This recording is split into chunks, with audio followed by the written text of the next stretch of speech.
বাবা, তুমি এখানে কেন? আর এখন রাত কয়টা বাজে?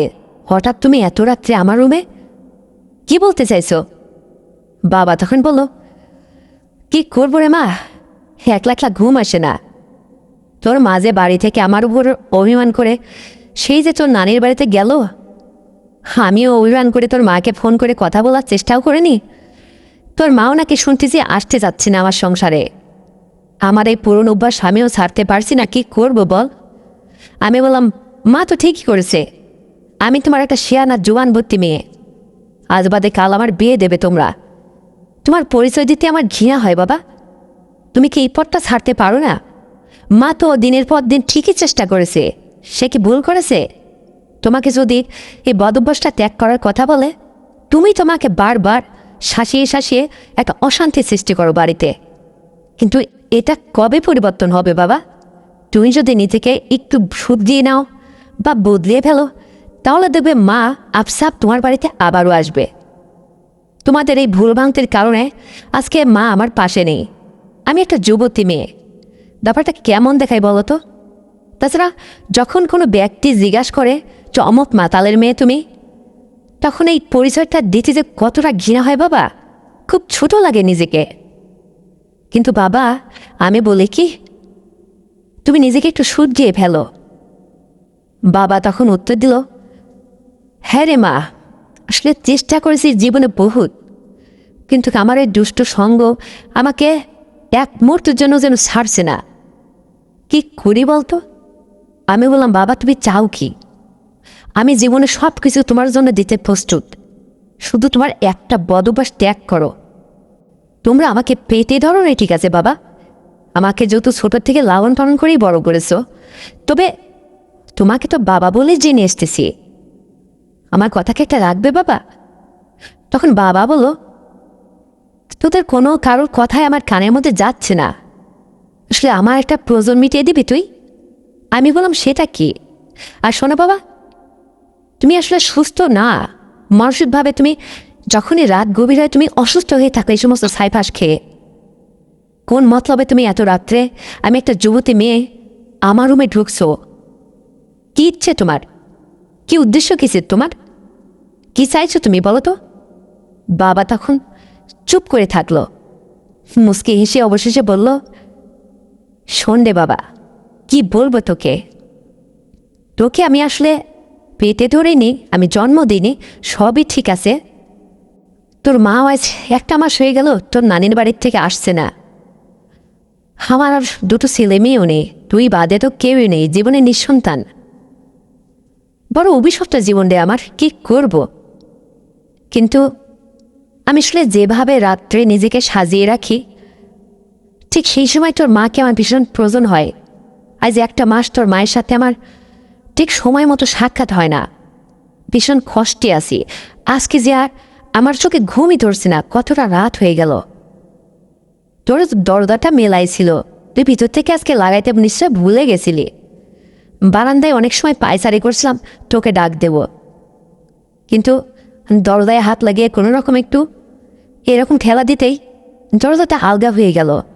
তাই হয়তো তোর রুমে ঢুকছি, ভাবছি তুই ঘুমিয়ে গেছিস নাকি জেগে আসিস। আর তোকে একটা আমার কথা বলার ছিল, যদি তুই কিছু মনে না করিস, তাহলে এই বাড়িতে তো তুই আর আমি ছাড়া কেউ নেই। কথাটা রাখবি আমার? আমি বললাম, সেটা কি কথা বাবা? এত এনিয়ে বিনিয়ে না করে একটু ঝটপট বলো, কি এমন কথা যেটা বলতে তুমি এতটা দ্বিধা করছো? বলো কি? বাবা তখন আবারও বলল, তুই আমাকে রাগ করবি না তো, আগে কথা দে। বিশ্বাস কর, এই চার দেয়ালের মাঝে, এই বাড়িটার মাঝে, এই গভীর রাত্রে তুই আর আমি ছাড়া কেউ নেই, এটা তো তুই ভালো করে জানিস। কিন্তু অনেক দিন ধরেই এরকম একটা মতলব আমার মনের মধ্যে চলছে, আমি জানি না সেটা তোর কাছে মানে কেমন হবে আমি ঠিক বুঝতে পারছি না। যদি তুই আবার না করিস, তখন তো আবার ব্যাপারটা অন্যরকম যাবে। তবে একটা কথা বলি, তুই যদি সত্যি আমাকে না করিস, তবে কথাটা তোর মধ্যে সীমাবদ্ধ রাখিস, কাউকে বলিস না কিন্তু। আমি বললাম, আচ্ছা, আমি তোমাকে কথা দিচ্ছি, তুমি যাই বলো ভালো মন্দ আমি কারো কাছে শেয়ার করব না।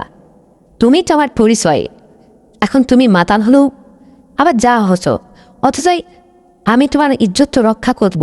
তোমার নুন খাই, তোমার কি ইজ্জত আমি নষ্ট করব? বলো বাবা, কি বলতে চাইছো তুমি? তখন সে বলল, আজকে বাদে কালকে তো তোর বিয়ে হয়ে যাবে, তুই তো পরের বাড়িতে চলে যাবি।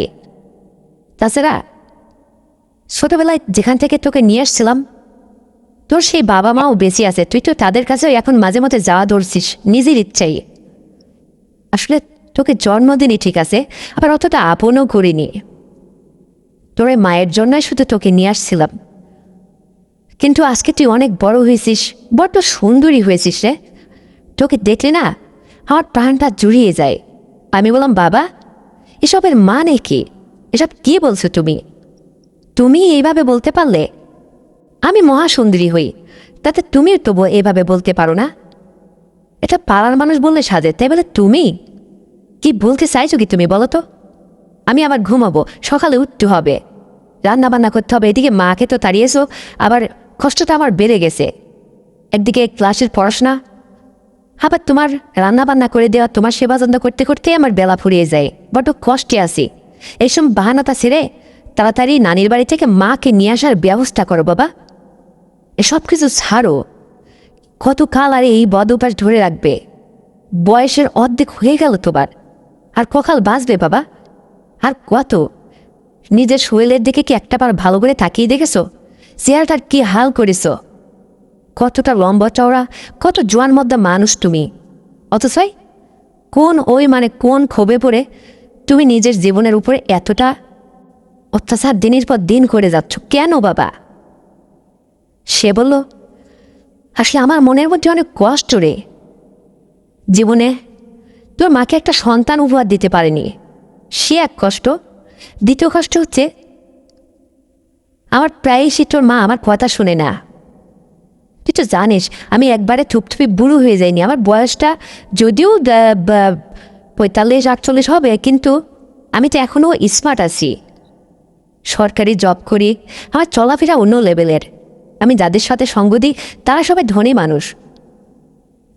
একটু ছাইপাশ খায় আর কি, এটা তোর মা পছন্দ করে না। এখন কি করব? অসিরে আমি ছেড়ে দেবো, আমি তোকে কথা দিচ্ছি। তবে আজকের কথাটা যদি তুই রক্ষা করতে পারতি, সেটাই বুঝি আমার জন্য মঙ্গল হতো। এটা আমার অনেক দিনের স্বাদ, কী করে যে তোকে বলি। আমি বললাম, ও হো বাবা, আমি তো ভুলেই গেছিলাম সেই কথাটা। হ্যাঁ বলো তো, সেই কথাটা কি? এখানে তো কেউ নেই, এই কথাটা বলতে এত দেরি করছো কেন তুমি? কি হয়েছে, কি এমন কথা যে এত তুমি আমার কাছে লজ্জা পাচ্ছ বলতে? সে বলল, না রে, হ্যাঁ লজ্জা করবো না। এভাবে লজ্জা করে মুখের মধ্যে কথাটা চেপে রেখে রেখে অনেক কষ্টের মধ্যেই পড়ে গেছি। আজকে যা না বলে পারছি না। তোর মা আজ তোর নানির বাড়িতে যাওয়া প্রায় 1 মাসই হয়ে গেল। তুই তো জানিস আমি রাত 10টায় যখন বন্ধুদের সাথে এই সমস্ত ছাইপাশ করে বাড়িতে ফিরি, তখন বিশেষ প্রয়োজন হয় সর্বপ্রথম তোর মাকে। এটা আমার বদ অভ্যাস, প্রতিনিয়ত আমার লাগতো। তুই তো বুঝতে পারছিস আমি কি বলতে চাইছি। আমি তখন বললাম, হ্যাঁ বাবা, আমি তো অবশ্যই বুঝতে পারছি, কিন্তু এর জন্য আমি কি করতে পারি? আর তুমি বা কি বলতে চাইছো পরিষ্কার করে বলো, এত কথা পেঁচাচ্ছ কেন? বাবা তখন বলল, না আর পেঁচাবো না, বাড়িতে তো কেউ নেই। বলছিলাম ব্যাপারটা যেন কেউ না জানে, তোর মধ্যে সীমাবদ্ধ রাখবি। আমি বললাম, এই যে আমি তোমাকে এই মুহূর্তে কথা দিচ্ছি বাবা, তুমি আমাকে বিশ্বাস করতে পারো। বলো কি চাইছো তুমি আমার কাছে? তোমার মনের মতলবটা কি? আর কেনই বা এই রাত গভীরে আমার রুমে ঢুকে এইভাবে দাঁড়িয়ে আছো এখানে? যদি হঠাৎ মানুষের আওয়াজ না পেয়ে আমি যদি ঘুম থেকে জেগে না উঠতাম, তাহলে কি হতো? তুমি কি করতে চাইছো, কি বলতে চাইছো কি তুমি? সে বলল, আসলে আমার কোনো কিছুই না, তোকে জাগানোর ইচ্ছাটাই আমার ছিল বড়। আমি বললাম, ঠিক আছে, এখন আমি জেগেছি, এখন বলো। তারপরে তো সে আস্তে করে আমার পাশে বসলো। আমার রুমের মধ্যে আবার ঘুমানোর সময় হালকা পাওয়ারের ডিম লাইটের আলোটা জ্বালানো থাকতো। একা একা রুমটাতে থাকি তো, রাত জেগে পড়াশোনা করতে হয়। একসময় একটু মোবাইলটা স্ক্রল করে ইউটিউবে এটা ওটা দেখি, অবশেষে ঘুমিয়ে পড়তাম। এটা আমার প্রতিদিনের অভ্যাস। কিন্তু ব্যক্তিটা বাড়িতে একা একা, তার মধ্যে কী চলছে এসব একটু জানার তো দরকার। সে আমার পাশে বসলো। আমি তাকে জিজ্ঞেস করলাম, বলো কি বলতে চাইছো? তখন সে বলল, কি বা বলি তোকে, আসলে এটা আমার জীবনের সর্বশেষ ইচ্ছা তোর কাছে। যাক, ছোটবেলা থেকে তোকে অনেক কিছুই দিয়েছে, আমি কোনো অভাব অনটন কিচ্ছু বুঝতে দিইনি। একটা মেয়ে মানুষ যেভাবে ছোট থেকে বড় হয়, যা কিছু তার নিত্য প্রয়োজনীয় জিনিস লাগে, তাতে আমি কোনো কিছুর অভাব রাখিনি। সেটা তোকে সময় মতো সব সঠিকভাবে মানে দিয়েছি, পূরণ করেছি। আজকে তুই কি সুন্দর গতরালা মানুষ হয়েছিস, শরীর স্বাস্থ্য মোটা সুটা উঁচু লম্বা, দেখনি আলা দেখে রে, তোর রূপের বাহার কত। আজকে আমার মনটার মধ্যে অনেক কিছু বলছে, তাই হয়তো তোর কাছে নির্লজ্জ হয়ে কথাটা বলতে আমি বাধ্য হচ্ছি। শোন, আজ 1 মাস তোর মা আমার পর অভিমান করে চলে গেছে, বুঝলাম দোষটা আমারই। আজকে যে আমার আর রাত পোহাচ্ছে না, আজকের এই রাতটা যেন এক বড় রাত। এখন রাত প্রায় 1টা-1:30 বেজে গেছে। আমি সেই রাত 10টার পর থেকে এই পর্যন্ত এক ফোঁটা ঘুমাইনি। আমার ঘুম আসছে না, শুধু যন্ত্রণায় ছটফট করছি। কোলবালিশটা জড়িয়ে একবার এদিকে কাত ফিরছি, একবার ওদিকে কাত ফিরছি। অবশেষে যখন আর কিছুই ভালো লাগছিল না, ছটফট করতে করতে তোর রুমের দিকে এগিয়ে আসছি। আজকে তোকে এই মনের কথাটা জানিয়েই দেব আমি, তাই হয়তো আসছি, কিছু মনে করবি না। আমার একটা ইচ্ছা পূরণ কর। আমি বললাম, সেটা কি বলো? সে বলো, তাহলে আমি দরজাটা একটু লাগিয়ে দিয়ে আসি। আমি বললাম, কথা বলতে আবার দরজা লাগানো লাগবে কেন, এটা কেমন কথা? সে বলছে, হ্যাঁ, এখন তুই খুব শর্টকাটে বুঝে নে কেন আমি দরজাটা ছিটকে নিয়ে আটকাইতে চাইছি। তখন আমি বললাম, তাই? তার মানে তুমি দরজা আটকাবে কথা বলার জন্য? আচ্ছা ঠিক আছে, দরজাটা লাগিয়ে দিয়ে আসো। সে দরজা লাগিয়ে দিয়ে আসলো। আমি বললাম, এখন বলো। তখন সে আমার মুখের দিকে তাকিয়ে বলছে, তুই এক্ষুনি রুম থেকে বের হবে না, এক্ষুনি একটু সুন্দর করে সাজুগুজু করতো করে খুব রূপসীর মতো সেজে আমার সামনে একটু দাঁড়িয়ে থাকবি, আমি তোকে দুনয়ন ভরে একটু দেখব। আমি মুসকে হেসে দিয়ে বললাম, তাই নাকি? এটা আবার কেমন ইচ্ছে তোমার এই মাঝরাত্রে? কি পাগলামো শুরু করলে তুমি? হঠাৎ করে এইভাবে দেখার ইচ্ছা হলো কেন? সে বলল, হ্যাঁ, তারপরেরটাও আমি বলবো। আমি তৎক্ষণাৎ উঠে ঝটপট করে, আর কোনো ফ্রেশ হওয়া নেই, আমি এমনিতে সুন্দরী। যা হোক, একদমই খারাপ চেহারা ছিল না আমার। আমি এক গ্লাসের সামনে দাঁড়িয়ে একটু এটা সেটা মুখে মাইকে একটু হালকা খয়েরি কালারের লিপস্টিক ঠোঁটে নিলাম, একটু আলপনা এটা সেটা, চুলগুলো একটু আস্তে সুন্দর করে পরিপাটি হয়ে, ব্যাস পাওয়ারের লাইটটা জ্বালিয়ে দিয়ে তার সামনে আমি এভাবে দাঁড়িয়ে গেলাম। বললাম, মিটি মিটি চোখের কলপ ফেলছিলাম, আর বললাম মুসকে হাসি দিয়ে, নাও, প্রাণ ভরে তুমি আমাকে দেখো, যত সময় ইচ্ছা দেখো। সে আমার মুখের দিকে তাকে এক নজরে একদিনে পড়ে থাকলো, জেনে তার চোখের দৃষ্টি পড়ছিল না। সে যেন কতকাল আমাকে এভাবে দেখেনি। হঠাৎ সে আবেগ বর্ষে আমাকে বুকে জড়িয়ে ধরে আদর করতে লাগলো। আমি বললাম, এসব কি হচ্ছে, কি করছো তুমি, এসব এতটা আবেগপূর্ণ হয়ে গেছো তুমি?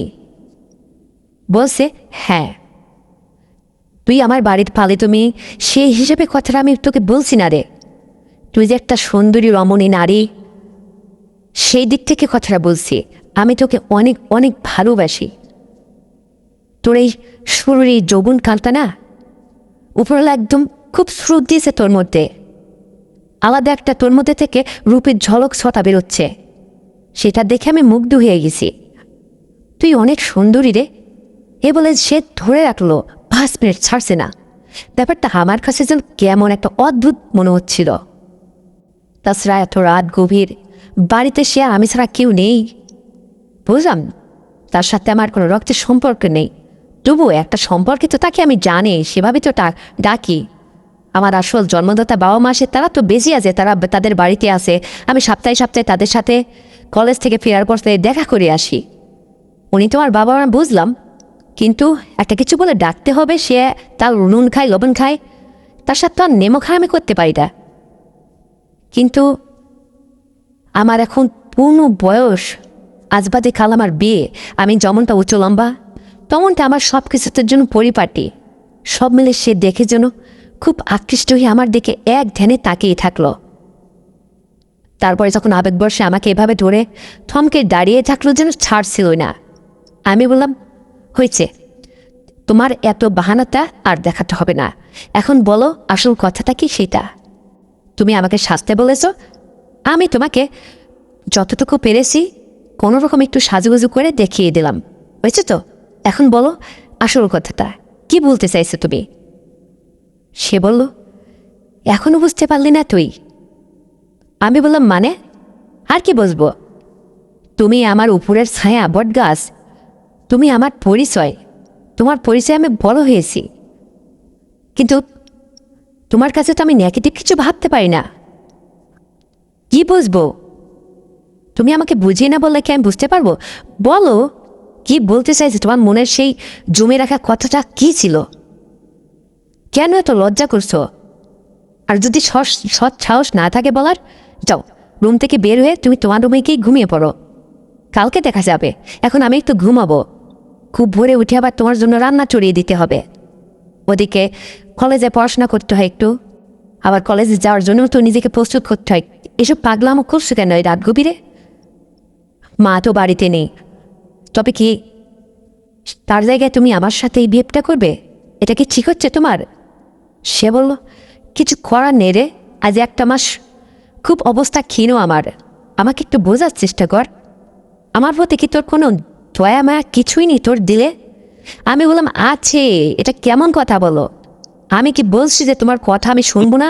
কিন্তু সেই কথাটাই তো তুমি বলছো না। যাও তো তুমি রুম থেকে বেরো। হাসছে এত রাত্রে পাগলামা করতে রুমের মধ্যে। সে তখন বলল, রাগ করবি না, আমি বড় অসহায় রে, আমার একটাই দোষ, আমি বন্ধুদের সাথে একটু অসৎ সঙ্গ দিই প্রতিদিন, একটু সাইপা সেটা ওটা খাই, এটাই তো। আজকে তোকে কথা দিব রে, আমি জীবনে বেঁচে থাকলে আর কোনো দিন ওটা মুখে তুলব না। যেটার জন্য ঘরের বউ তার বাপের বাড়িতে রাগ করে চলে যায়, সেই কাজ আর কখনোই করব না। বিনিময়ে আমার একটা কথা তোকে রক্ষা করতে হবে। আমি বললাম, আমি এখন তোমার সেই কথা শুনবো এবং সেই কথা রক্ষাও করব, সে যে কথাই হোক। তুমি কিন্তু কথা দিয়েছো, বুঝো, কিন্তু তোমার কথা, তোমার দেয়া প্রতিজ্ঞা কিন্তু তুমি রক্ষা করবে, পারবে তো? সে বলল, হ্যাঁ, তোকে যেহেতু কথা দিয়েছি, তুই যদি আমার কথা রাখিস তাহলে আমি আমার প্রতিজ্ঞা রক্ষা করব। আমি বললাম, ঠিক আছে, আমি প্রস্তুত, বলো সেটা যেমন কথাই হোক, যে কথাই হোক, আমি তোমার কথা রাখবো। আমি কথা দিছি না, এখন তো সাহস হয়েছে, বলো কিসের লজ্জা, বলো। সে বলল, একটা দিন, একটা মুহূর্তের জন্য আমাকে কি একটু সুযোগ করে দিবে তোর সাথে, মানে এভরিথিং কথা বলার, মানে তুই আমার প্রাণ খুলে আদর করবি, ভালোবাসবি, একটু সেবা যত্ন করবি। আমি তো তোর গুরুজন, তোর দায়িত্বে। তুই আমার এলাকায় এত বড় হয়েছিস, নিজের চেহারা স্রোত উপরালা তোকে কত কিছু দান করেছে। মানুষকে একটু সেবা যত্ন করলে এগুলো ফুরোই যায় না রে, একটু কমে না? যদি এই মুহূর্তে তুই আমাকে প্রাণ খুলে ভালোবাসতি, সেবা যত্ন করতি, আমার মনের সমস্ত ইচ্ছা যদি তুই একটু পূরণ করে দিতি না, তাহলে আমি ভীষণ খুশি হতাম। তোর মায়ের কষ্ট দেয়া যন্ত্রণা আমার বুকটার মধ্যে ছারখার হয়ে যাচ্ছে রে, আমাকে যে নিঃশেষ করে দিচ্ছে। তুই তো ভালো করেই জানিস, তুই বড় হয়েছিস, কলেজে পড়াশোনা করিস, তোর মধ্যে সেই জ্ঞানটাও এখন বোঝার মতো হয়েছে রে। আমি যখন বন্ধুদের সাথে অসৎ সঙ্গ করে বাসায় ফিরি, জানি এটা ভারী অন্যায়, কিন্তু এইটার পরেই তোর মাকে প্রতিদিন রাত্রে আমার খুব ভীষণ প্রয়োজন হতো তার সেবা নেওয়ার জন্য। এত বলতে পারছি না তোকে, তুই বুঝে নে আসলে কেন প্রয়োজন হতো। সেটা থেকে বিগত আজ একটা মাস আমি বিরত আছি।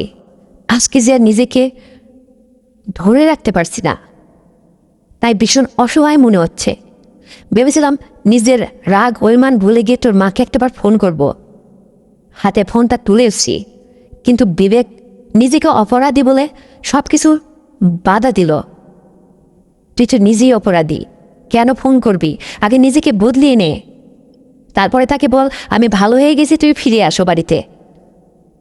তাহলে তার কাছে ফোন করা সাজে। এই কথাটা যখন নিজের মধ্যে প্রশ্ন এবং উত্তর দুটোই আমি পেয়ে গেলাম, তখন ওই চুপচাপ ফোনটা তাকে আর না দিয়ে সোজা তোর রুমে চলে এসছি।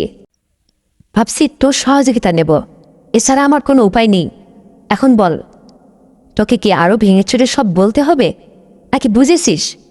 আমি বললাম, দেখো, হালকা হালকা বুঝেছি, পুরোটা এখনো বুঝিনি, কিন্তু তোমার এই কথাটা যদি অন্য কেউ বলতো না, তাহলে আমি সবটুকুই এতক্ষণ বুঝে যেতাম।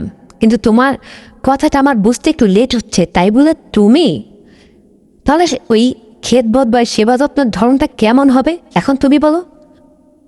সে মুস্কি হেসে দিয়ে বলছে, তুই শুধু খেয়ে খেয়ে বড়ই হলি রে, মোটাসোটা হয়েছিস, গাগতর আলা মানুষ হয়েছিস, এখনও অতটা ভারী জ্ঞান, আদার্স জ্ঞান তোর মধ্যে এখনও আসেনি। এখন আমি বুঝতে পারছি ছেলে মানুষ কথা তোর মধ্যে রয়েই গেল। আমি বললাম, কেন? আমি কি বুঝিনি? বলছে, আমার কথার ওজনটা তুই এখনো মাপ করতে শিখিসনি, বুঝতে পারিসনি। আমি বলছি, আমার যা খুশি তা, যা ইচ্ছে তা, তুই আমাকে নিষেধ করতে পারবি না। পারবি আমার এই ওয়াদা রক্ষা করতে? তাহলে আমার দেওয়া ওয়াদাও আমি রক্ষা করব। তখন আমি বললাম, বুঝেছি, আর বলতে হবে না, বেশ বুঝেছি, অনেক আগেই আমি বুঝেছিলাম। কিন্তু আমি তোমার সৎ সাহসের পরিচয় জানতে চেয়েছি যে এই কথাটা তুমি পরিষ্কার ভাষায় আমাকে বলতে পারো কি না, কিন্তু তুমি সেখানে ব্যর্থ, তুমি পারোনি। অবশেষে আমাকে ইশারা ইঙ্গিতে সব কিছু বুঝতে পেরেছি, কিন্তু কি করতে হবে আমাকে তাই শুনি। সে বলল, এদিকে আস। তার কাছে আমি এগিয়ে এসে আবার বসলাম খাটটার উপরে। সে বলল, এত আলো জ্বালিয়েছিস কেন? তোকে তো দেখা আমার হয়ে গেছে, আর কত দেখব? তুই যদি একটু আমার সেবা করতি। আমি বললাম, কি হয়েছে, কি সেবার করব? বলছে, আমি একটু এখানে শুয়ে পড়ি, তুই আমার মাথাটা একটু মাসাজ করে দিবি, চুলের মাঝখানে একটু হাত বুলাই দিবি, কপালের এই পাশটা একটু টিপে দে সুন্দর করে, দেখ আমার ভালো লাগবে। আর আমার আজকে যা কিছু ইচ্ছে তোকে বলার পরেও যেন সেটা ব্যর্থ না হয়, সব কিছু তুই সুযোগ দিবি তো? আমি বললাম, আচ্ছা, বুঝতে পারছি এবং সব সুযোগ দেব, তবে আমাকে যেটা কথা দিয়েছ সে কথা কিন্তু রক্ষা করতে হবে, পারবে তো? সে বলল, হ্যাঁ, আমি এক জবানের মানুষ, কোনোদিন তোর মা এই প্রতিশ্রুতি আমার কাছে পাইনি, তার কাছে আমি ওয়াদাবদ্ধ হয়নি, কিন্তু তোর কাছে আজকে আমি ওয়াদাবদ্ধ হলাম। আমি কথা দিয়েছি আজকের পর থেকে কোনো দিন আর বন্ধুদের সাথে সেই ক্লাবে গিয়ে এই সমস্ত ছাই পাশার খাবো না, আর রাত 10টা-11টায় মাতার অবস্থায় বাড়িতে ফিরবো না। নিজেকে বদলে ফেললাম। তবে তোর মা যতটা দিন তার অভিমান থেকে মানে ভাঙচুর না হয়ে বাড়িতে না ফিরে, ততদিন কিন্তু প্রতিনিয়ত আমাকে একটু এভাবে সুযোগ দিবি, পারবি না? এটা যে আমার অনেক দিনের ইচ্ছে, অনেক দিন স্বাদ, অনেক দিনের স্বপ্ন, তোকে বলতে আমি পারি না, সাহস হয় না। তুই তো আমার খেয়ালই রাখিস না রে। মানুষের ছেলে মেয়ে বড় হলে বাবার স্নান করা এক বালতি পানি উঠায় দেয়, বাবার শার্টটা গায়ে পরিয়ে দেয়, বাবার বিয়ের চাবিটা একটু আগেই দেয়, তুই তো কিছুই করিস না। আমার সে বাজু তো একটু নিয়েও যেতে হয়, তাহলে আমার মনটা একটু ভালো লাগে। তুই শুধু নিজেকে নিয়েই ব্যস্ত থাকিস। আমি বললাম, তাই ঠিক আছে, এই যে এখনই তোমার সেবা করছি। এই বলে আমি লাইটটা বন্ধ করে দিলাম। তারপরে তার মাথায় হাত বোলাইতে বোলাইতে এরপর যায় কি বলবো বন্ধুরা, সে ওই রাত্রে সে অন্ধকারে থাকতে পছন্দ করে না, একবার না দুবার না, আজ একটা মাস আমার পালিত মা তার উপর অভিমান করে তার বাবার বাড়িতে চলে গেছে। সেই প্রতিশোধ নিতে গিয়ে সে আমার সাথে এই রাত্রে একবার না দুবার না 4বার লাইট জ্বালালো, নেপালো, আবার বন্ধ করলো, উঠলো, কত সময় ধরে। কি যে একটা অদ্ভুত। আর ব্যাপারটা যেন আমারও ঠিক সময় মতো ইয়ে হয়েছে, জুটলো। আমার এতটা ভালো লাগছিল না, জীবনের জন্য প্রথম এই অনুভূতিটা আমি পেয়েছি যে কাউকে সেবা যত্ন করলে তার বিনিময়ে এতটা সুখ পাওয়া যায় বা এতটা ভালো লাগে মনের মধ্যে, মনের অনেক তৃপ্তি মেটে। সে আমাকে বুঝিয়ে দিল। ভেবেছিলাম সে অর্ধবয়সী মানুষ, তার সেবা যত্ন করব, তার সমস্ত কাজে আমি সাহায্য করব, কিন্তু এখন দেখি এটা ভুল। এই যে মানুষ কথায় বলে না যে পুরন চালে ভাতে বাড়ে, আসলে কথাটা সত্য। আজকে দেখছি খাটটা নড়বড়ে ছিল, কচর মজর ধর কি আওয়াজ। বিরক্ত বোধ হচ্ছিল। অনেক সময় ছাড়ছিল না। যা হোক, রাত পুরো শেষ হতে হতে যেন পুরো 3বার লাইট এভাবে জ্বলছে নেপছে আর বলছে প্রতিনিয়ত এভাবেই কিন্তু চলবে। আর আমি তোকে কথা দিয়েছি না, আমি আর বন্ধুদের সাথে আজকের পর থেকে সেই বাজি আড্ডায় যাব না, আর এই বদ অভ্যাসটা ত্যাগ করলাম। কিছুদিন পরে তোর মাকে বুঝিয়ে সুঝিয়ে বাড়িতে ফেরত নিয়ে আসবো, ততদিন কিন্তু তুই আমার সেবা করবি। তখন আমি তাকে বললাম, দেখো, আমি ভাবতে পারিনি যে এই সেবাযত্নের মধ্যে এতটা তৃপ্তি, এতটা সুখ আছে, এতটা মহৎ। আমি যেহেতু বুঝেই ফেলেছি এই সুখ স্বাদ, তাই ইচ্ছে করতেছে তুমিও প্রত্যেকটা দিন এভাবেই আমি তোমাকে সেবা করবো সেই সুযোগটা করে দেবে। তোমার যত খুশি তুমি অন্ধকারে থাকো আর লাইট জ্বালানো করে থাকো, কমপক্ষে রাতে 2বার 3বার তো লাইট জ্বালাবেই নেভাবে। এভাবেই অনেক সময় ধরে আমার খুব ভালো লাগেছে। সেই কথা বলে যখন মুচকি হাসি দিলাম, সে তো মহা খুশি। আস্তে করে তার কাছে আবারও কানটা আগিয়ে বললাম, দেখো, সে তার বাপের বাড়িতে গেছে তোমার পর অভিমান করে।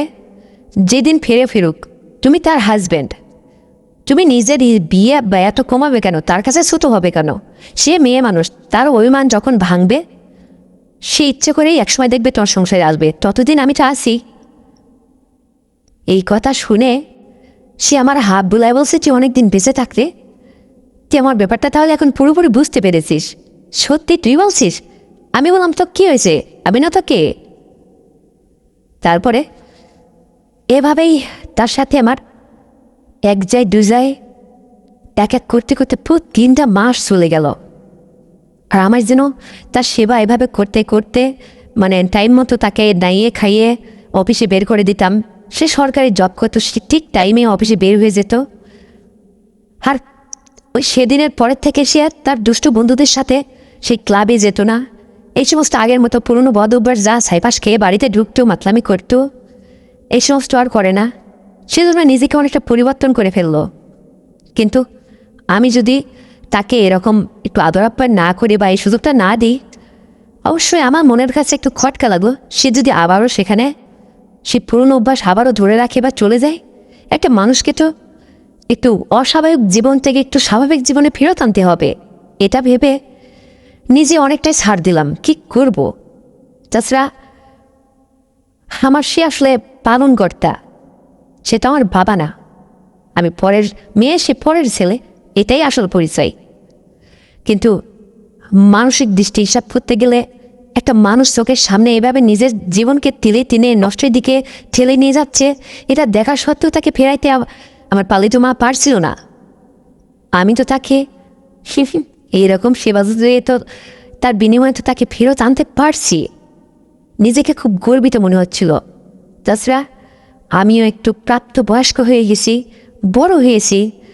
ঠিক বিয়ের পুরো সময় কাল আমার, আজ বাদে কাল পরের বাড়িতে যাব, ঠিক এইরকম একটা সময় একটা মেয়ে যদি কারোর পরিপূর্ণ সেবা যত্নে নিয়োজিত থাকে বা সেবা যত্ন পায়, ব্যাপারটা কত ভালো লাগার। বন্ধুরা, তোমরা তো বুঝতেই পারছো।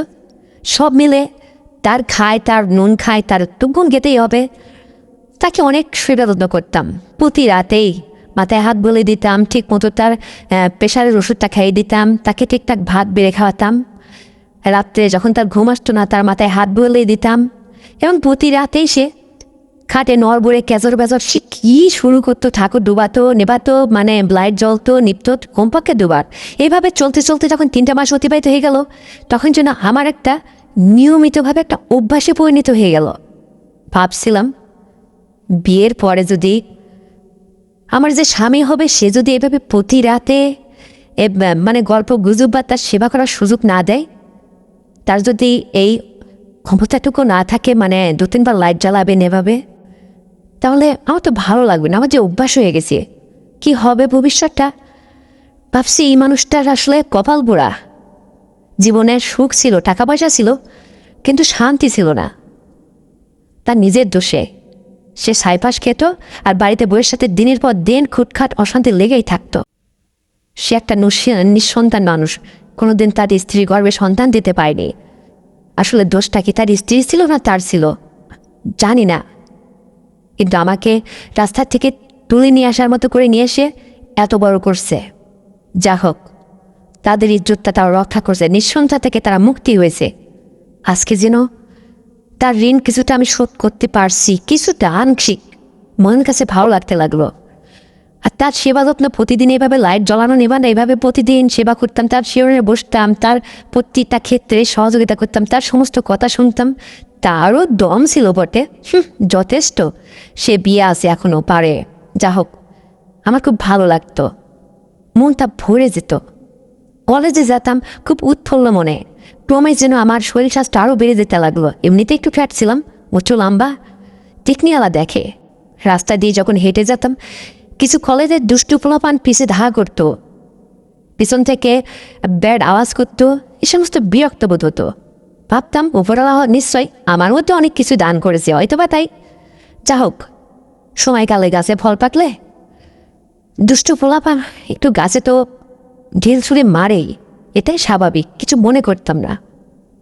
আজ বাদে কাল আমার বিয়ে হবে, কেমন ছেলে পাবো এ নিয়ে ভাবছিলাম। পড়াশোনা করছিলাম, পাশাপাশি প্রতিনিয়ত আমি আমারটা পেতাম, তাকেও দিতাম। প্রতি রাত্রে তার দিনে তার সমস্ত সহযোগিতায় নিয়েও জিতেছিলাম। ভীষণ ভালোই দিন কাটছিল। একবার দেয় হঠাৎ একদিন ও বাড়ি থেকে সংবাদ আসলো, তার বিয়ের স্ত্রী তারা সংসার করবে না। এরকম সংবাদ আসার পরে হঠাৎ করে সে একদিন ফোন করলো আমার সামনেই, বলল যে আমি নিজেকেও অনেক বদলে ফেলেছি, তুমি আমার স্ত্রী। বাইদে বাই শুনতে পারলাম যে তুমি আমার সংসারে আসবে না, কথাটা কি সত্য? সে বলল হ্যাঁ। একটা অমানুষের সংসার আর কতকাল করব? কি পেরেছে জীবনে আমাকে দিতে? সে ফোনটা লাউড স্পিকারে দিছে তো তার বইয়ের এই আওয়াজটা আমার কান পর্যন্ত পৌঁছাচ্ছে। আমি পাশেই দাঁড়িয়েছিলাম, চুপচাপ শুনছিলাম। তার স্ত্রী বারবার বলছে, বড় আক্ষেপ করেই কথাটা বলছিল, কি দিয়েছো এই জীবনে? না পেরেছ আমার গর্বে একটা সন্তান দিতে, না পেরেছ আমাকে একটু সন্তানের মুখ থেকে মা ডাক শোনাতে। আর কত, কোনো দিন রাত্রে একটু সুখ দিতে পারোনি আমাকে। স্বামীর ভালোবাসাকে নিতে ইচ্ছে হয় না আমার। প্রতিটা রাতে টাকার গরমে তুমি বন্ধুদের সাথে কিসব সাইফাস খেয়ে কি অশ্লীল ভাষায় গালিগালাজ কি ভাষা ব্যবহার করতে। আর নিজের যখন ওটা খাওয়ার পরে একটু এটা ওটা মন চাইতো, প্রতিদিন একটা দিনও আমাকে ছাড় দাওনি তুমি। একবার দুবার আমার সাথে তুমি এইভাবে প্রতিনিয়ত নিজের প্রয়োজনটাই শুধু মিটিয়ে নিয়েছো। কিন্তু তারপরে কই, হ্যাঁ আমার স্বামীও নেই, কেউ নেই, বিবহারে ঘুমিয়ে পড়ছো।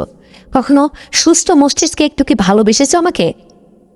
দেখি ব্যথাটার মনে আর কোনো মুখে কথা নেই, কোনো উত্তর নেই। সবশেষে সে একটা কথাই বলো, দেখো তুমি যাই বলো আমি সব কথায় মাথা পেতে মেনে নিচ্ছি, আমিই অপরাধী ছিলাম। কিন্তু এখন তো আমি একদম বদলে গেছি। না হয় তোমার এই পালিত মেয়ের কাছ থেকে একটু জেনে নাও, তার কাছ থেকেই শুনো। আমি এখন থেকে আর বন্ধুদের ওই সেই অসৎ আড্ডায় যাই না, এসব তো সাইফাস আর খাই না। পুরনো বদ অভ্যাস তুমি যাওয়ার পরেই আমি সব কিছু বদলে ফেলেছি, নিজেকে একদম পরিবর্তন করে ফেলেছি। এখন আমি স্বাভাবিকভাবে জীবনযাপন করছি। আমি আমার ভুলকে বুঝতে পেরেছি। প্লিজ এমনটা করো না। তুমি ঘরের মানুষ, তুমি বাড়ির মানুষ, বাড়িতে আসো। জীবনে যা ভুল হয়েছে। সে বলল, তুমি বড্ড দেরি করে ফেলেছ। তোমার বাড়িতে আমি ডিভোর্স লেটার পাঠিয়ে দিয়েছি পিওনের মাধ্যমে, সেটা আজ হোক আর কাল হোক তোমার কাছে ঠিক সঠিক সময় পৌঁছে যাবে। বড্ড দেরি করে ফেলেছ। আজ 4টা মাস এসে গেছি আমার বাপের বাড়িতে।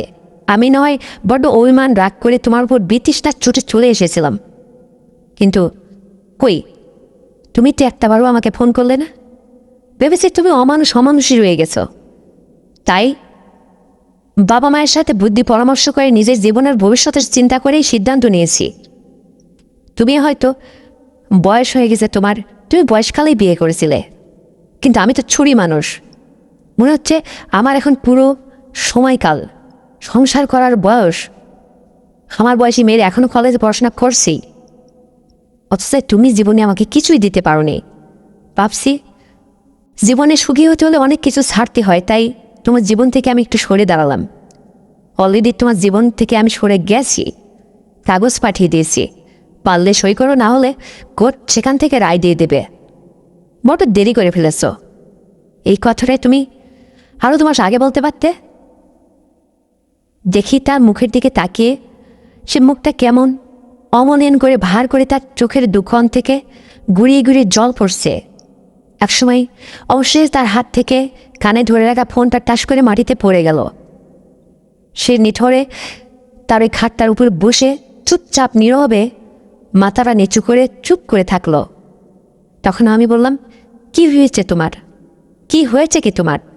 সে বলল, আমি তো ফোনটা লাউড স্পিকারে দিয়েছিলাম, তুমি শুনতে পারো নি? কি হয়েছে? বড় আওয়াজ করে কথাটা বললো। ভাবলাম হয়তো তার মানসিক অবস্থাটা এখন খুব একটা ভালো যাচ্ছে না। যাও, কিছু মনে করলাম না। আমি বললাম, এই নিয়ে চিন্তা করছো কেন? তুমি মানসিক ভারসাম্য হারিয়ে ফেলছো। আমি কি নেই? আমি তোমার কোন ইচ্ছাটা অপূরণ রাখছি। তুমি আমার উপর নির্ভর করতে পারো। প্রয়োজনে ওই মহিলাটা বাড়ি থেকে চলে গেছে, সে যদি তোমাকে ডিভোর্স লেটার পাঠিয়ে দিয়েছে, সে এত বড় কাজ করতে পারলো, একটু কি ভাবলো না? স্বামীর সংসার থেকে চলে গেল। আমি কথা দিচ্ছি তোমাকে, আমি কোনোদিন কাউকে বিয়ে করব না। এই তোমার হাত ছুঁয়ে কথা দিচ্ছে, আমি তোমার সংসারে থেকে যাব। তুমি পারবে সারাটা জীবনের দায়িত্ব নিতে আমার? সে আমার মুখের দিকে একদিনে তাকিয়ে চুপচাপ থেকে বলছে, হ্যাঁ রে, এটিকে তুই বলতে সত্যি? আমার গায়ে একটু চিমটি কেটে বলতো। আমি বললাম, কেন, অবিশ্বাস হচ্ছে তোমার? আমি নাকি ছোট আছি এখনো, শুধু হাতে ব্যয় বড় হয়েছি, অভ্যন্তরীণ কোনো কিছু বুঝি না। কিন্তু দেখো, আমি সব বুঝতে পারি। কিন্তু শোনো, আজকে তোমার যে জীবনের গতি, তোমার আপনজন স্ত্রী সে তোমাকে ছেড়ে, তোমাকে নোটিশ করে চলে গেল তোমার জীবন থেকে। আজ নয় কাল আমাকে তোমরা বিয়ে দিয়ে দেবে অন্য বাড়িতে। তোমার কি হবে একটাবার ভেবে দেখেছ? কি তুমি কি পারবে অন্য কোনো মেয়েকে বিয়ে করে নিয়ে এসে সংসার করতে?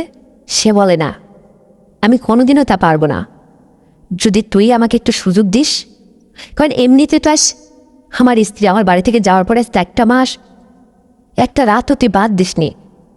প্রতিনিয়ত তুই আমার সেবা যত্নে নিয়ে যেতে আসিস, ঠিকঠাক মতো আমার খেয়াল রাখছিস, আমার প্রতিটা ইচ্ছা প্রতিটা কথা তুই অক্ষর অক্ষরে পালন করে যাচ্ছিস। তাই হয়তো আমি সুস্থ আছি, ভালো আছি। তাছাড়া জীবন থেকে তোকে দেওয়া কথা আমি রক্ষা করেছি। জীবনের সে পুরনো বদ অভ্যাসগুলা সব ত্যাগ করলাম, নিজেকে সূর্যিয়ে ফেললাম, স্বাভাবিক জীবনে নিজেকে আনতে পেরেছি। কিন্তু অবশেষে আমিও ভালো হলাম। দেখ না, ঘরের আপন স্ত্রী সে আমার মায়া ত্যাগ করে চলে গেল। মানুষ এতটা স্বার্থপর হয় রে। নয়, আমি যেমন একটা ভুল করেছিলাম, আমি পরিবর্তন হয়েছিলাম না, এখন তো হয়েছি। তাই বলে সে আমাকে ছেড়ে চলে গেল, সে আমাকে অবশেষে ডিভোর্স লেটার পাঠিয়ে দিল। এই কথা বলে সে আমার হাতটা ধরে বলল, শোন, তুই আমার খেয়ে এত বড় হয়েছিস, জীবনে কখনো তোকে কোনো কিছুর অভাব বুঝতে দেয়নি। লেখাপড়ার খরচ, একের পর এক তো শখের পোশাক আশাক, যখন যা কিছু লাগে সব কিছু দিয়েছি। তুই বড় আল্লাদে আল্লাদে বড় হয়েছিস। তাছাড়া আজ 4টা মাস তুই আমার জীবনের সাথে একদম পরিপূর্ণভাবে জড়িয়ে আছিস। বলতো তুই, আমি কি তোর জীবনের যোগ্য? আমি কি তোকে বাকি জীবনটা চালিয়ে নিতে পারবো? আমার কি সেই এরকম কোনো অ্যাবিলিটি আমার মধ্যে আছে? তুই কি বুঝলি আমার সাথে এরকম চলাফেরা করে?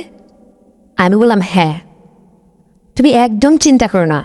আজকাল যেরকম যুবক ছেলেরা, যে সমস্ত যুবক ছেলেরা না এই সোশ্যাল মিডিয়ায় বিভিন্ন প্ল্যাটফর্মে বিভিন্ন এই সমস্ত পর্নোগ্রাফি কী সব এইসব আজেবাজো ফিল্ম এটা ওটা দেখে মোবাইলে হাতে মেরে মেরে হাতে করে সব নিজের প্রয়োজনীয় সম্পদটাকে নষ্ট করে ফেলে।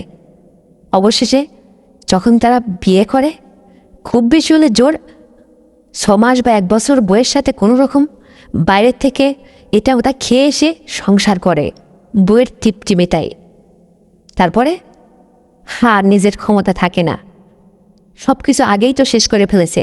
উপরওয়ালা মানুষের দৈনন্দিন জীবনের জন্য, তারপরে দাম্পত্য জীবনের জন্য তার যৌবন, তার শক্তি, তার শ্রবণ বল, জ্ঞান ক্ষমতা সব কিছুর একটা বাজেট করে দেয়। একদম তার অতিরিক্ত দেয় না, তার কমও দেয় না।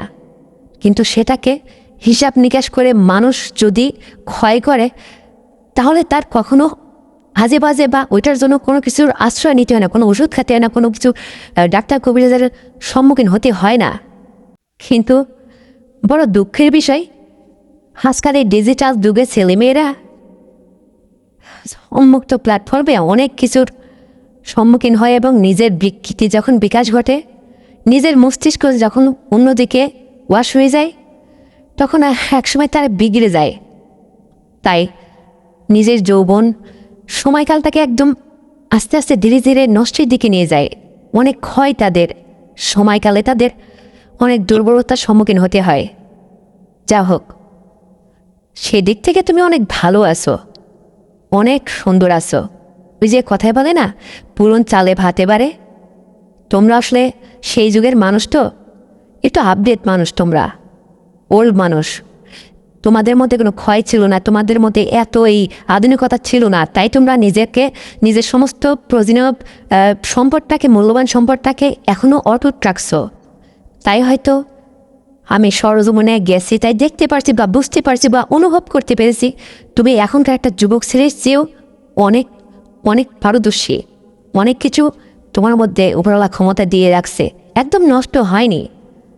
তাই ভাবছি সে যেহেতু তোমাকে এত বড় একটা কাজ করলো, তোমার জীবন থেকে চলে গেল, একটু ভাবলেও না তোমার কাছে রিকোয়েস্ট লেটার পাঠিয়ে দিল, তোমার মায়াটাও করলো না, আমার মায়াটাও সে করলো না। তাই হয়তো আজকে তোমাকে বলছি, আমি প্রতিজ্ঞা করছি আমি কোনো দিন কোনো একটা যুবক ছেলেকে বিয়ে করে আলাদা সংসার করব না। আমি চ্যালেঞ্জ করছি, আমি তোমার পুরো জীবনের দায়িত্ব নিতে চাই, তোমার সেবা যত্ন করব, আর তুমিও আমার সারাটা জীবনের দায়িত্ব নেবে এবং আমার সাথে ঠিক সংসার করবে, এভাবে আমাকে সুখী রাখবে, কোনোদিন কষ্ট দেবে না, কথা দাও। সে তখন বলল, কি তুই কথা বলছিস? আমি কি তোর মুখ থেকে কথা শুনছি? আমার তো বিশ্বাস হচ্ছে না রে। তার এই কথা শুনে যে বড্ড ভেঙে পড়েছি, কিন্তু এক নিমেষে যেন তোমার মনটা একদম হালকা করে দিই। আরে তোর মতো মানুষ থাকলে যেন দুনিয়ার সবার সাথে আমি একাই লড়তে পারি, আমার তো আর কিছু লাগে না রে। একটা শিক্ষিত মেয়ে, তোর মধ্যে এত ভারী জ্ঞান থাকতেও মনে হচ্ছিল একটু আগে তুই যেন একটু জ্ঞান শূন্যতা, তোর মধ্যে এখনও ছেলেমানুষতা রয়ে গেছে, আদার্স কোনো জ্ঞান নেই। কিন্তু দেখছি না, তুই একদম পেকে গেছিস, তুই অনেক জ্ঞানী মানুষ, আমার মনের অবস্থাটা তুই বুঝতে পেরেছিস, এই জন্য তোকে অনেক ধন্যবাদ। তাই বললাম, দেখো তুমি যদি এই কথা বলো, ধরো আমার চেয়ে তুমি বয়সে অনেক সিনিয়র, অনেক অনেক সিনিয়র, আমার ভবিষ্যতের জন্য কি করবে তুমি? এরকম একটা প্রতিশ্রুতি দাও। ধরো তুমি স্যার আমার জীবনে আর কেউ নেই, তোমার স্ত্রী সে তোমাকে ছেড়ে চলে গেল, এখন তো পুরো জীবনের দায়িত্বটা আমিই নিব। আমি তো তোমার রক্তের সম্পর্কের কেউ না, আমি পর, তুমিও পর। তাই বলছিলাম, তোমার এই কষ্ট আর তোমার সাথে এই রকম তোমার ঘরের স্ত্রী এই অসাধ্য কাজ করলো এত বড়, এইটা দেখে আমি আর সহ্য করতে পারছি না, আমি মেনে নিতে পারছি না। তাই আমি তোমার জীবন সঙ্গী নিয়ে থাকতে চাই, আমি আর কোথাও যাব না। একথা বলতাম না, সে আজ 4টা মাস যেহেতু তোমার সংসার যে চলে গেছে, তারপর থেকেই যে আমি তোমার জীবন প্রতি রাতে কতবার তোমার সেবা যত্ন করেছি, কত লাইট জ্বালিয়েছো, কত নিভেয়েছো, কত করছো, তোমার স্রোত বল, শক্তি বাহুবল তোমার ভিতরে কি আছে না আছে অক্ষর অক্ষরে তা আমি বুঝে গেছি। তুমি যথেষ্ট আছো, তোমার সাথে অবশ্যই দাম্পত্য জীবনে আমি অনেক অনেক সুখী হতে পারবো। তাই সিদ্ধান্ত নিচ্ছি হুপ করেই, তোমার কথা কি শুনবো। তোমার যদি কোনো আপত্তি না থাকে, আমি তোমার সাথে এই জীবনটা জড়িয়ে নিতে চাই। সে বলল, সেটা আর কবে, আর দেরি না, আমি আগামী কালকেই ঠিক করছি, সেটা কাজটা আমি এখানে বাড়িতে শেষ করব। আমি বললাম ঠিক আছে, সেটা তুমি অফিস থেকে ফিরেই ব্যবস্থা করে ফেলো। সে তো কি বলবো, রাতটা পোহালো, সকালবেলা সে অফিসে গেল না, অফিসে কোনোরকমভাবে কি যেন একটা লিখে কার কাছে পাঠিয়ে দিল। সে ছুটিতে আসে, অসুস্থতা দেখালো, আমাকে নিয়ে মার্কেটে গিয়ে ইচ্ছা মতো সে আমার সমস্ত কিছু স্পেশাল করে কেনাকাটা করলো। সে ব্যাংক থেকে একটা গাদা টাকা উঠালো, বড্ড জিদে পড়ে সেই কাজটা করলো আমাকে। সে রমণীকে যদি একটু সাজানো দেয় তাহলে রমণী আর কি থাকে, রাজপুরী হয়ে যায়। আমি যেন তার কাছে তাই হয়ে গেলাম। তারপরে সে কাজীদিকে নিয়ে সে রাত্রে আমার সাথে বিয়ের পিড়িতে বসে গেল এবং তাকে আমি বিয়েও করলাম। সেদিন জীবনের জন্য, তার জীবনে এটা দ্বিতীয় রাত হলো, আমার জীবনে তো প্রথম রাত। তার ফুলসজ্জা রাত্রে আমার যা ঘটল জীবনে না, সারাটা রাত তাকে আমি একটু ঘুমাইতে দিইনি। তার জীবনের সমস্ত দুঃখ কষ্টকে নিবারণ করতে গিয়ে, তাকে হাসি খুশি রাখার জন্য অনেক অনেক চেষ্টা করে সে যা চেয়েছে জীবনে, তার যা ইচ্ছে ছিল এই জীবনে আমার প্রতি, তার সমস্ত ইচ্ছা, তার মনের বাসনা আমি অক্ষরে অক্ষরে পূরণ করলাম। কত গল্প গুজব, হাসি ঠাট্টা, তার মনটা বিনোদনে বিনোদনে ভরিয়ে দিলাম। অবশেষে সেও আমার প্রাণটা জুড়িয়ে দিয়েছিল। কিন্তু তাকে অবশেষে একটা কথা আমি একটু গা মন্দ করেছিলাম, রাগ করেছিলাম। বললাম যে এই তুমি এত টাকা পয়সা খাবে কেটা, সব কি পরকালে বিয়েতেও কবরে নিয়ে যাবে? সে বললো কেন? আমি বললাম এখানেই থামো তুমি। এই খাটের এই নড়বড় কজর বজর, এই ক্যাকর ক্যাকর এই আওয়াজ, এই পাশের বাড়ির লোকজন শোনে না? লজ্জা হয় না তোমার যে এসব কি হচ্ছে? তা নিশ্চয় ভাববে এখন মনে হয় বিয়ের ঠাকুর ডুবছে। তাছাড়া কীভাবে ডোল ডগের আওয়াজ, এসব কি?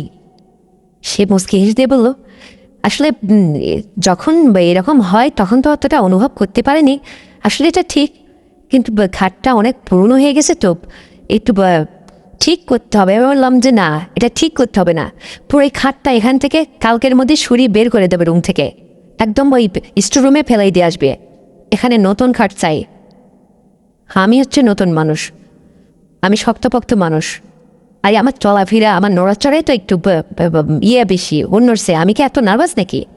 তাছাড়া তুমিও তো কম না, আর আমার সাথে তাল মিলিয়ে আমার সাথে চলতে গেলে ওখানে হয়, ওখানে কি শোয়া যায়, একটু ঘুম আরাম হয়।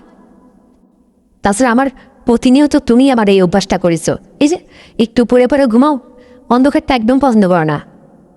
হয়ে ওঠো প্রতি রাতেই যেন দুবার তিনবার এই লাইট জ্বালাও নেবাও, কি সুন্দর একটা ব্যাপার। আর আমারও এটা অভ্যাস হয়ে গেছে, না হলে একদম ভালো লাগে না জানো। তাই আমাকে কথা দাও, খাটটা সরাবে তো আজকে? সে বললো হ্যাঁ, কালকেই আমি এই খাটটা সরিয়ে একটা শোরুম থেকে নতুন খাট নিয়ে আসবো। এ বলে সে আবার একটা নতুন খাট নিয়ে এসে রুমে সেট করলো। সেদিন থেকে এখন আওয়াজ হতো না, চুপচাপ বোঝাই যেত না, কিন্তু অনেক গল্প গুজব ঝড় তুফান কত কিছু হতো, ঢোল ঢোলের বাজত, দুজন আনন্দ, কত মস্তিষ্ক হাসাহাসি করতাম। তার জীবনের পিছনের সমস্ত দুঃখ কষ্টকে আমার মূল উদ্দেশ্য হলো ভুলিয়ে রাখা, তাকে যেন মানসিকভাবে একটু বাঁচতে দিই। কারণ সে আমার কাছে প্রতিজ্ঞাবদ্ধ হয়ে আছে যে তার সম্পূর্ণ কথা রক্ষা করতে পারলে সে একটা অস্বাভাবিক জীবন থেকে সে স্বাভাবিক জীবনে ফেরত আসবে। সত্যি সে তাই করলো, সে তার কথা রক্ষা করেছে। এখানে আমার ব্যাপারটা খুব ভালো লেগেছে। তার সাথে এইভাবে সংসার করতে লাগলাম। আশেপাশের এলাকার মানুষ গুঞ্জন এ কথা সে কথা আওয়াজ করতে লাগলো যে একটা মানুষকে হাতে যত্ন করে লালন পালন করে বড় করে তাকে জীবনসঙ্গিনী করলো। কিন্তু আমরা ওটা কান করতাম না। এটা সমাজের এক শ্রেণীর মানুষ বলেই থাকে, তাদের বদ অভ্যাস হচ্ছে পরের ভালো দেখতে পায় না, অথচ তাদের একটু পেলে এটা নিয়ে সমালোচনা করে। এক শ্রেণীর মানুষ থাকে আলাদা, কারো কথায় কান করতাম না। জীবনটা বড় কঠিন, আর তার ঋণ শোধ করার জন্য, তাকে একটা সুন্দর জীবন দান করার জন্য আমি আমার নিজের ভবিষ্যৎকে ভুলে গিয়ে তাকে সুখী করতে গিয়ে আমি হয়তো এই জীবনটাই বেছে নিয়েছি।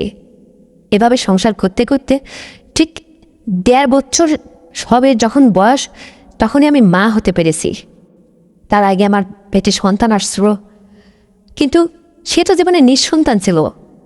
তাহলে যে মহিলাটা তাকে ছেড়ে চলে গেল তার জীবন থেকে এত বড় একটা কষ্ট দিয়ে, সে মহিলাটি তো আসলে মা হওয়ার ক্ষমতা নেই। কিন্তু উনি তো ঠিকই ছিল, আমাকে তো সে মা হওয়ার সুযোগ দিল। কিন্তু বিয়ের আগে তো আমি জানতাম না যে সে বাবা হওয়ার যোগ্যতা তার মধ্যে নেই। এটা তো আর আমি বিশ্বাস করেছিলাম না। এখন দেখতে পারলাম সে তো বাবা হওয়ার যোগ্যতা তার মধ্যে আছে, কিন্তু তার স্ত্রীর মধ্যে কোনো সমস্যা ছিল, হয়তো হরমোনের প্রবলেম হতে পারে, শারীরিক ব্যাপার স্যাপার। যাক, আমি মা হলাম, ফুটফুটে সন্তান জন্ম দিলাম। সে মহিলা একদিন সংবাদ পেল, ফাঁকের থেকেই মনে মনে খুব জ্বলছিল, কিন্তু আমার যে স্বামী হলো সে তাকে বুঝিয়ে দিল, বললো এখন আমার চ্যালেঞ্জটাকে কাজে লাগাতে হবে। কারণ এখন আমি বাবা হতে পেরেছি, এটা আমি বড় আওয়াজ করে গর্ব করে বলতে পারি যে আমি একজন সন্তানের বাবা, তুমি একজন সন্তানের মা। অথচ ওই মহিলাটা আমার সংসারে এসে দিনের পর দিন আমাকে তো সে বুঝতে পারেনি, আমাকে একটু বোঝার চেষ্টা করেনি, ভালো করে সেবা যত্ন করেনি, বরং সে অভিমান করে চলে গেল তো গেলই, এবং সে আমাকে ডিভোর্স করে জীবন থেকে চলে গেল। তার মধ্যে কোনো মায়া দয়াও নেই, আবার তার মা হওয়ার যোগ্যতা ছিল না। মাঝখানে আমি বাবা হওয়ার স্বপ্নটাই ভুলে গেছিলাম, ভেবেছিলাম হয়তো আমারই কোনো অক্ষমতা। কিন্তু আজকে চাক্ষুষ প্রমাণ উপরওয়ালা আমার প্রতি সব ক্ষমতা দিয়ে রেখেছে। যা হোক, যা হয় উপরওয়ালার ইশারাই হয়। তা না হলে তোমার সাথে এই সংসার করতে না আসলে হয়তো আমি বুঝতাম না যে আমি বাবা হব বা তুমি মা হবে। আমি তো একজন সন্তানের বাবা হতে পেরেছি, তা আমি আজকে বড় গর্বিত। তারপরে তার কথা শুনে আমি খুব খুশি হলাম, সংসার করতে লাগলাম। বাকি জীবনটা অনেক সুখেই কাটলো। কিন্তু ইচ্ছা ছিল যে আমি একটা যুবতী মেয়ে, ছোটবেলা থেকে লেখাপড়া করে বেশ সুখে আহ্লাদে বড় হয়েছি। নিজের চেহারা শুরু জীবন যৌবন কত সুন্দর একটা কত সুন্দর একটা পরিপাটিভাবে গঠন করে আমি সব কিছু সাজিয়ে রেখেছিলাম যেন ফুলের বাগান। একটা যুবক ছেলে আসবে, তার সাথে বিয়ে করব, সংসার করব, ভবিষ্যতে ইয়া হবে, আর 5টা মানুষের আর 5টা ইয়াং মির্জা স্বপ্ন থাকে, ঠিক আমারও তাই ছিল। কিন্তু পরিবেশ পরিস্থিতিতে আমার মনের সমস্ত ইচ্ছাটা বদলে গেল হঠাৎ। তাই হয়তো আমি এই জীবনটাই বেছে নিলাম। তবুও যে আমি অনেক সুখী, অনেক সুখী। হয়তো বন্ধুরা তোমরা ভাবতে পারছো যে তোমার এত সিনিয়র ব্যক্তিকে তুমি জীবনসঙ্গী করলে অবশেষে তুমি কতটা সুখী হতে পেরেছো। তবে তোমার শুনে না বন্ধুরা, আসলে আমি তাকে বিয়ে করার পরে বললাম না ওই যে এখনকার একটা যুবক ছেলের ন্যায় সে অলরেডি যথেষ্ট আছে, তার মধ্যে উপরওয়ালা যথেষ্ট সেই ক্ষমতাটুকু দিয়ে রাখছে। এটা কেউ চাইলেই পাওয়া যায় না, এটা প্রকৃতির শক্তি। আমাকে তো তোমরা দেখতেই পাচ্ছ, দাম্পত্য জীবনে সে ভাত কাপড়ে পোশাক আশাকে খাদ্য বস্ত্র এবং দাম্পত্য জীবনে স্বামীদের সুখ আহ্লাদ যত চাওয়া চাহিদা ইচ্ছা সে কোনো কিছু আমার অপূরণ রাখিনি। সে পুঙ্খানে অক্ষরে অক্ষরে তা আমাকে বুঝিয়ে দিয়েছে এবং আমার পরিপূর্ণ তৃপ্তি দেওয়ার মতো তার ক্ষমতা আছে। আমি সংসার করে আজকে খুব সুখী হতে পেরেছি। আমি সন্তানের মা হতে পেরেছি, সে বাবা হতে পারছে এবং কত সুন্দর পরিবেশে আমরা জীবনযাপন করছি। ভাবছি আমার এই নিজের সন্তানটাকেও সুশিক্ষায় শিক্ষিত করে অনেক বড় করব। তারপরে এই যে ভবিষ্যতে যে আমি তার যখন চাকরিটা রিটায়ার হবে, এই পেনশনের টাকাটাও সে হয়তো দুনিয়া ছেড়ে যদি চলেও যায়, অন্তত তার এই পেনশনের টাকাটা আমার নামে আসবে, এককালীন টাকাটা আসবে, সব আমার নামে অ্যাকাউন্ট, সব কিছু আমার ভবিষ্যতের জন্য সে সব কিছু আমার নামে করে দিল। বলবো এখন আমার সন্তান হয়েছে, আমার ঘরে প্রদীপ জ্বলেছে, আমার ভবিষ্যতের জন্য আমি নিজের জন্য কোনো চিন্তা করছি না। তোমার আর তোমার সন্তানের ভবিষ্যতের জন্য আমার জমানো সারা জীবনের যত সঞ্চিত সঞ্চয় অর্থ সম্পদ যা কিছু সব তোমার নামে আমি দিয়ে যাব।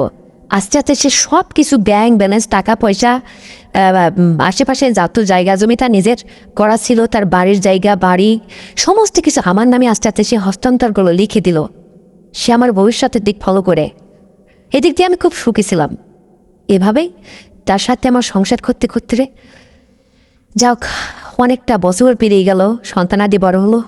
তো বন্ধুরা, আমার জীবনের ঘটে যাওয়া এই গল্পটা কেমন যেন একটু অন্যরকম, তাই না? একটু রহস্যজনক। এই গল্পটা শুনে তোমাদের কেমন লেগেছে? যদি তোমরা সত্যি বিনোদন পেয়ে থাকো এই গল্পটা শুনে, তাহলে অবশ্যই আমার একটাই রিকোয়েস্ট, আমার এই ছোট্ট চ্যানেলটিকে তোমরা এখনই সাবস্ক্রাইব করে দাও, ভিডিওটা একটু শেয়ার করে অন্যের কাছে পৌঁছে দাও। আর এসছো আরও সুন্দর গল্প নিয়ে আবারও ফিরছি আগামীতে। ঠিক এই সময়টুকু তোমরা অপেক্ষা করবে, নিজের প্রতিও খেয়াল রাখবে আর নিজের সন্তানকে সুশিক্ষায় শিক্ষিত করার জন্য ঠিকঠাক মতো নিয়মিত পরিচর্যা করবে, স্কুলে পাঠাবে। এই প্রত্যাশায় আজ এখানেই বিদায় নিচ্ছি।